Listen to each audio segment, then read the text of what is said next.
High, আমি এখন যাচ্ছি ইসাকার দুর্গতে। সেই দুর্গ ধ্বংসস্তূপে পরিণত হয়েছে, সেই দুর্গের মধ্যে আমরা যাচ্ছি। আহ আমার যে বন্ধুরা আছে ওরা একটু রাস্তা দাঁড়াইছে আর আমারে বলতেছে যা দেখে আস। আমি খুবই কৌতূহলী মানুষ। এটা হচ্ছে কিশোরগঞ্জে, তো আমি দেখতে যাইতেছি সামনের দিকে।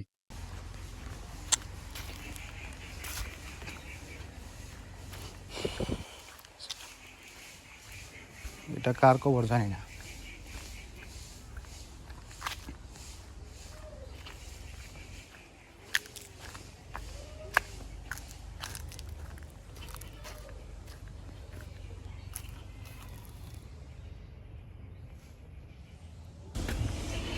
এই যে ধ্বংসস্তূপের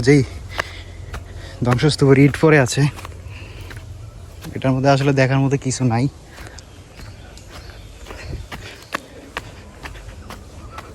এটা হচ্ছে ইসাকার দুর্গ।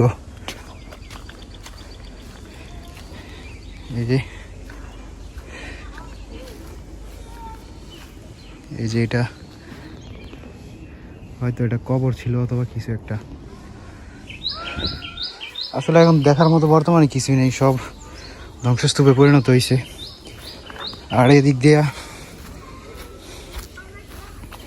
নাফিস বলছিল এখানে নাকি খনন কার্য চালাইছে, তো কিছু পাওয়া যায় কিনা সেগুলো দেখার জন্য, কিন্তু খনন করে তেমন কিছু পাওয়া যায় নাই, তাই খনন বন্ধ রাখা হয়েছে। এই হচ্ছে ইসাকার দুর্গ। এখানে ধ্বংস, এখানে এই যে ইট পড়ে আছে, তেমন কিছু নাই দেখার মতো।